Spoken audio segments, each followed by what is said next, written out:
Hey, I'm Decathlon Gamer, and welcome back to Zwift Fitness Journey. As always, it's been a while. At least not as always, but recently. At least I've gotten a ride in back-to-back weeks. Next week, I don't know about because I'm going to be in New York for more than half of the week, which is awesome, by the way.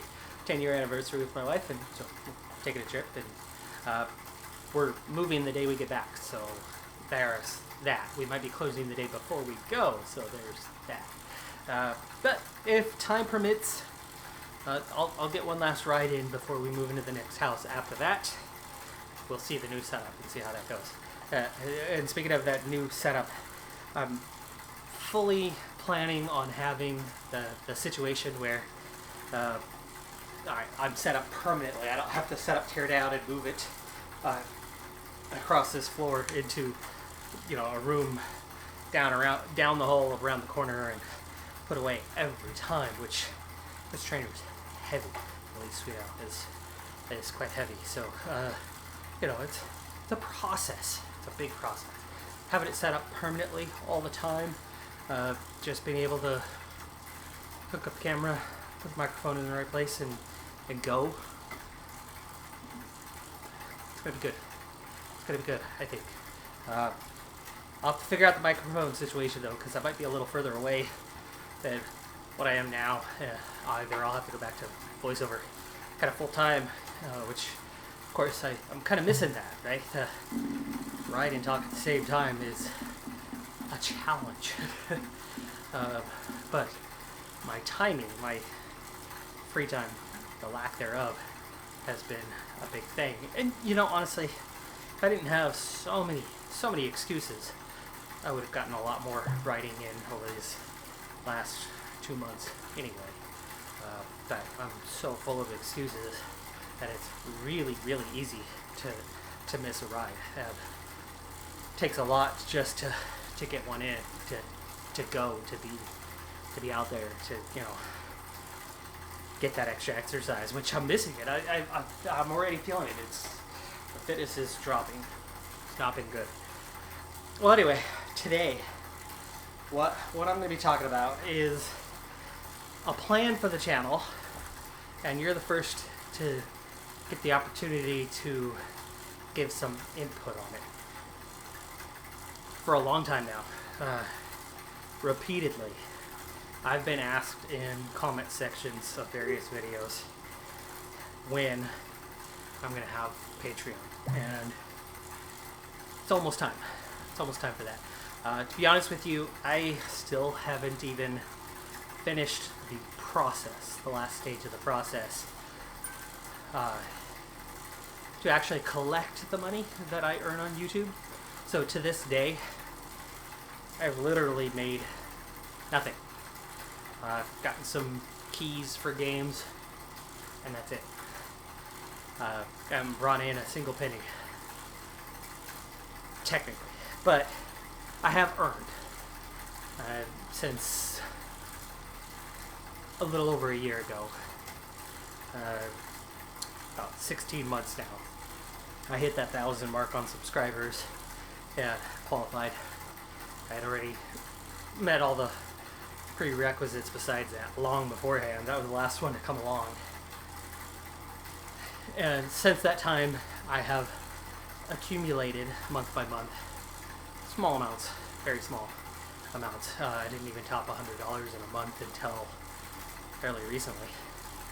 And I'm still not over $200 a month, so it's small. And I will do here on Zwift a video specifically about what a small YouTube channel earns.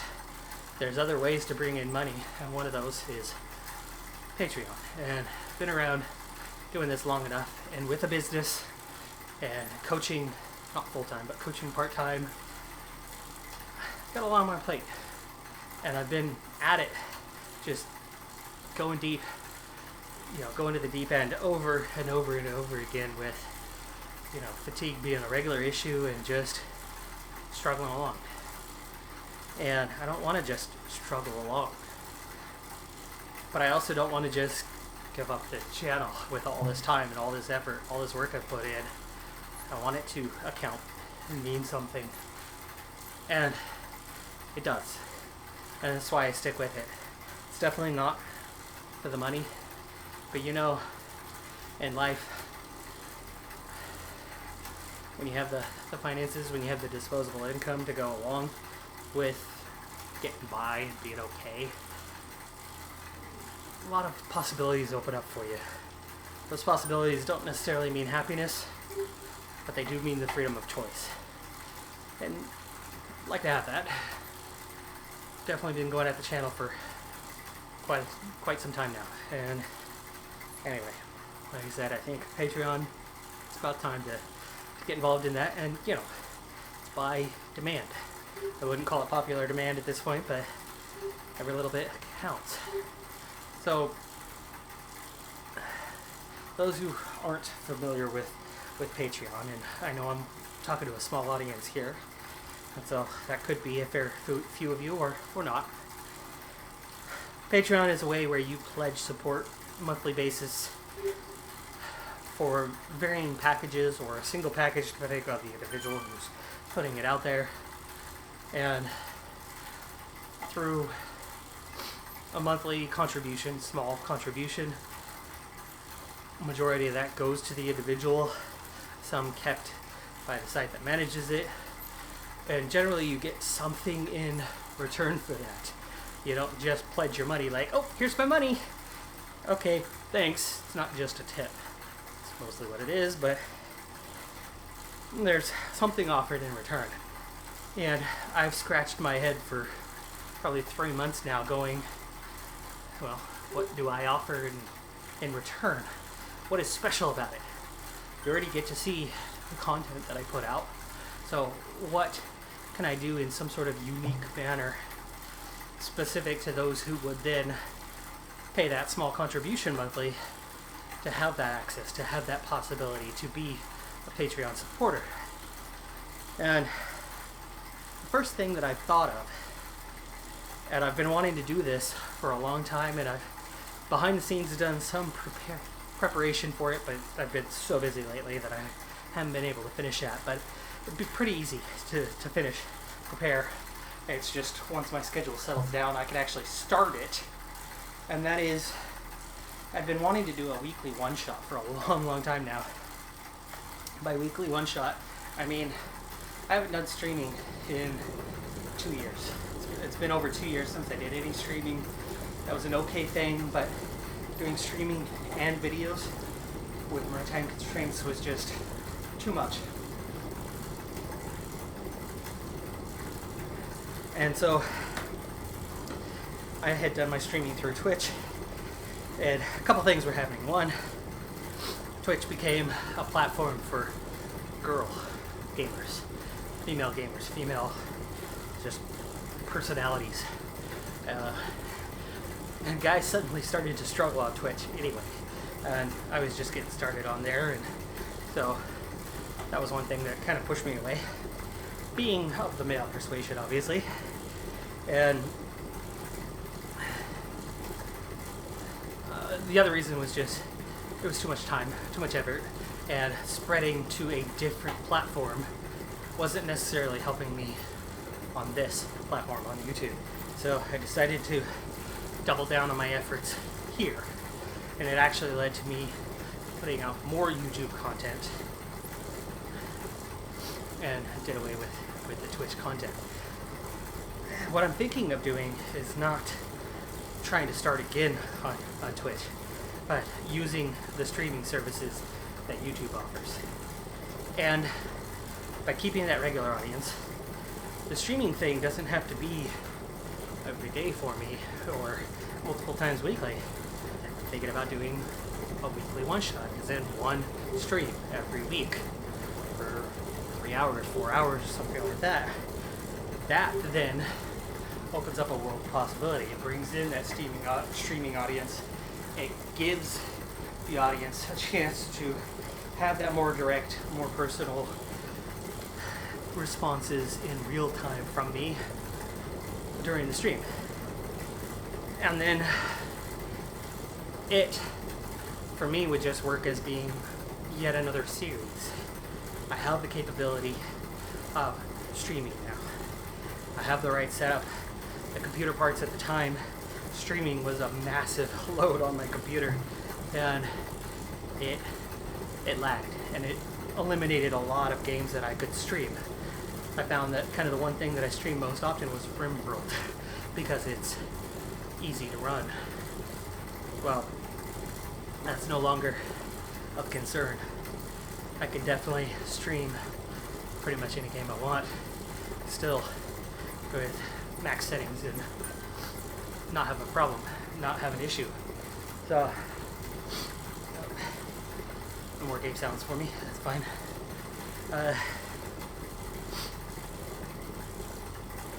So just give something a little different. Well, anyway, the connection that I thought of with Patreon is, well, twofold. One, being able to offer suggestions that are taken more seriously than what I would get from just within the stream itself or in comment sections itself.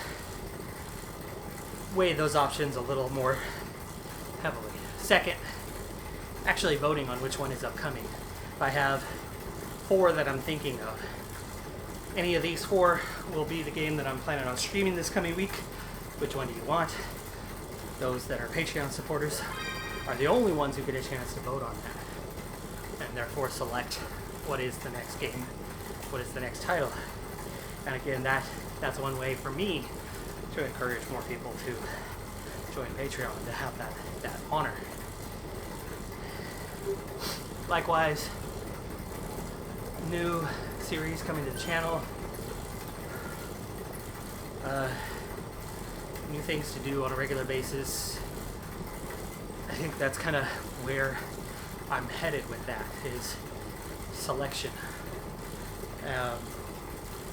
And maybe at some point, I think I'd like to have some sort of multiplayer session of a title, of some game that we can do as a multiplayer group, and then that code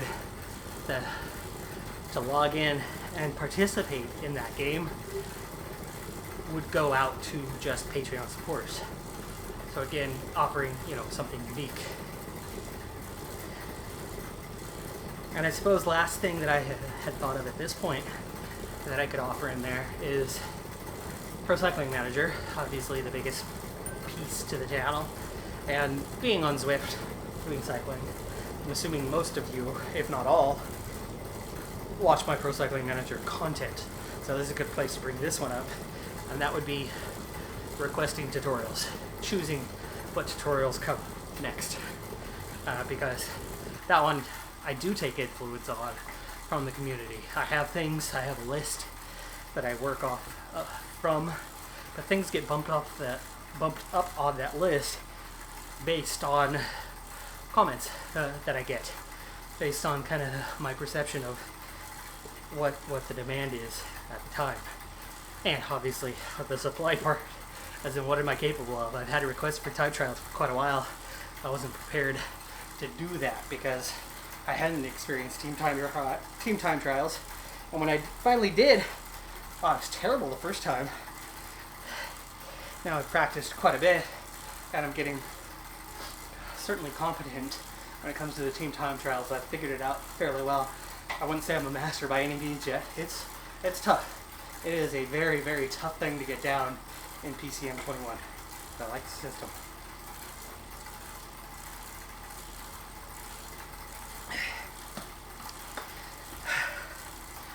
But anyway,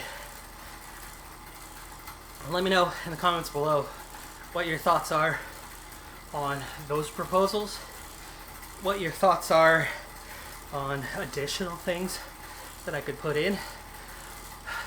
For me, it's hard because I subscribe to plenty of channels, and I've certainly been on Twitch and watched others and their feeds on Twitch, and I'm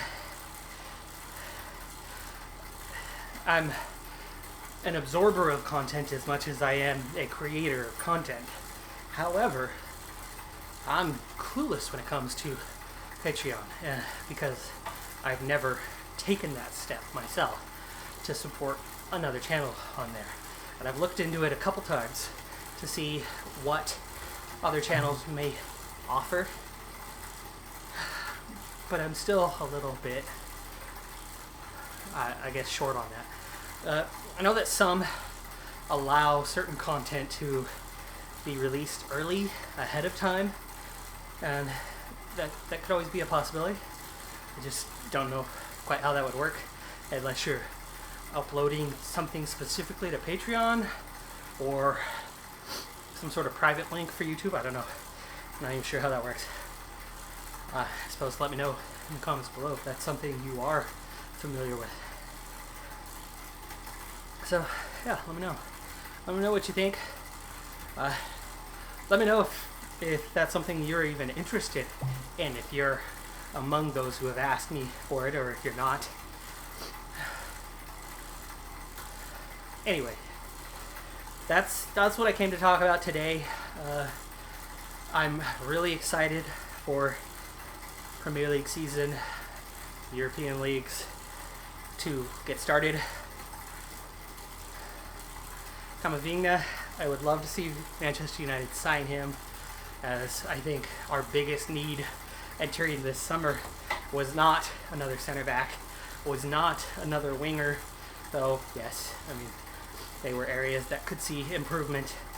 But I always thought, and I've thought for the last 3-4 years now, that Manchester United's biggest need was a holding mid, a center defensive midfielder, and they've never addressed it. The only player that they've brought in quite a few years was Fred. And Fred's grown. He's grown into the role a bit, but 4 years on since him first signing, he's still more of just a decent option off the bench, in my opinion, and not starter quality. I love that Matic has finally been relegated to preseason play and League Cup, FA Cup appearances for the most part, and doesn't hardly get a minute off the bench anymore. I was in total desperation mode. To me, he was the worst player, starting 11 in the entire Premier League when he was that guy. Great for headers at either end, set pieces, but that was it. In my opinion, too slow, doesn't read the game, doesn't support the offense at all, just prone to mistakes over and over again. So many of those goals where everybody's disappointed and like, oh, blah, blah, blah, somebody let us down. You watch back 6 seconds ahead before that mistake happened. Who didn't pick up their man? Who left their man open? Who didn't make the stop? Who dove into a tackle and missed wildly? Who slid and got dribbled around or over? It was again and again, it was Matic who set the defense up for failure. It used to always be Pogba. That was that guy, right? Offensive minded, didn't focus so much on the defense. He's improved. McTominay had to kind of learn the position. He wasn't exactly a natural as the center defensive middle, but of course his problem is his health. He's always injured, always missing time, never fully fit, and he's still, to me, better than Fred, but yeah, on another team, sure, no problem. For Manchester United, need a little more.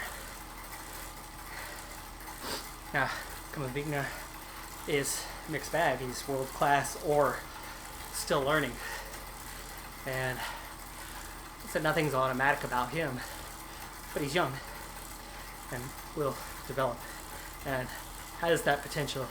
I think he's the player that they wanted Fred to be, and Fred's very, very slowly developed into the player he needs to be, but only just. Well, that's one team, that's one outlook, that's one prospect. I know other teams, obviously Messi to PSG, what a topic that is. For me, on that, just short, without going into too much detail, the whole crying, wah, wah, wah, I love Barcelona, wah, wah, wah, cry, boo-hoo, woe is me was total BS. Just a year ago, he asked for a free transfer. And I've heard people make the argument that that's because he hated the president of the club. You know, Barcelona works on a rotating election scale. He knew that he was going to be gone. If he truly loved the club, if he truly wanted to be there, he would have made whatever statements necessary. He had the influence. He could have had the president out just like that. And he was out just like that. So making that as the kind of the scapegoat to him asking for a free transfer, I'm not buying it. Him crying about how much he loves the club, I think is all about him and the club saving face. And then trying to blame La Liga for fair play rules that they were massively in violation of. No sympathy from me to the club or the player. Part of me would have loved to have seen him swap places with Aguero, go to Man City, and get absolutely tore up. He's small. He can't handle the physicality of the Premier League. For me, Messi is supremely talented. Talented, probably second to none. But I think he's been fortunate to play in a league that doesn't play defense. That you can get away with being that style of player, surrounded by talent, and have something happen from that.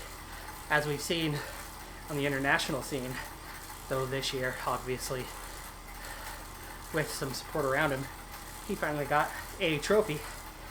But, you know, best player in the world should have carried a very good team that was ranked top 5 at pretty much every major tournament it's been in, and to go almost his entire career with no silverware and finally have something that, in my opinion, is pretty minor. Because, I mean, let's be real, South America, CONMEBOL is very, very small. That talented teams, yes, but in terms of the total number of teams involved, it doesn't take much to get a trophy when you only have to beat a handful, right? Same for the U.S. U.S., you can't give that much credit to winning a gold cup with a C squad when nobody else brought their A teams. Well, okay, smaller nations did, but when you really only have one adequate competitor in Mexico, who is better in the U.S. in my opinion, most years, 9 times out of 10, at least 4 out of 5. Whoa, things got steep all of a sudden. Anyway, to see how poorly he does, or less than otherworldly he does at the international scene, just goes to show. Taking somebody like Cristiano Ronaldo, who was absolutely brilliant at Manchester United, and then leave for Real Madrid and instantly double his numbers without being any better than he was. Or Gareth Bale doing the same thing for a number of years. Obviously he dropped off, but you know, seeing players go over to a league where there just isn't a whole lot of defense across the league. Yes, 2 teams at the top are on a competitive level with one another, but so much of the league is not. That's my opinion of kind of leagues across Europe. That's why I'm a Premier League supporter. It's not because United's my favorite team or anything like that. It's because the team fighting relegation is better than the top half of pretty much every other league in Europe. The team fighting relegation around 18th could step into most small nations in Europe and win the title comfortably by wide margins. And that's why I enjoy Premier League, because every team can beat any other team. Every team is really good. Yes, the big boys with the tons and tons of cash that spend. Ultimately, they'll top the table most times. They'll battle it out. Leicester, that's what made their accomplishment so amazing. But it's that range, it's that top to bottom that makes it so good for me. Okay, well anyway, that's enough of that. That's enough of this. I'm tired, and it's like 106 degrees out, and I'm just churning out some heat, making it that much hotter inside, making it hard for our air conditioning to keep up with it. So I better take it easy on it. I'm Decathlon Gamer. Like, comment, subscribe. I'll see you next time. Do leave comments below, if you would please, on your thoughts regarding the Patreon discussion earlier. And I'll see you next time. Have a good one. Be safe out there. Bye for now.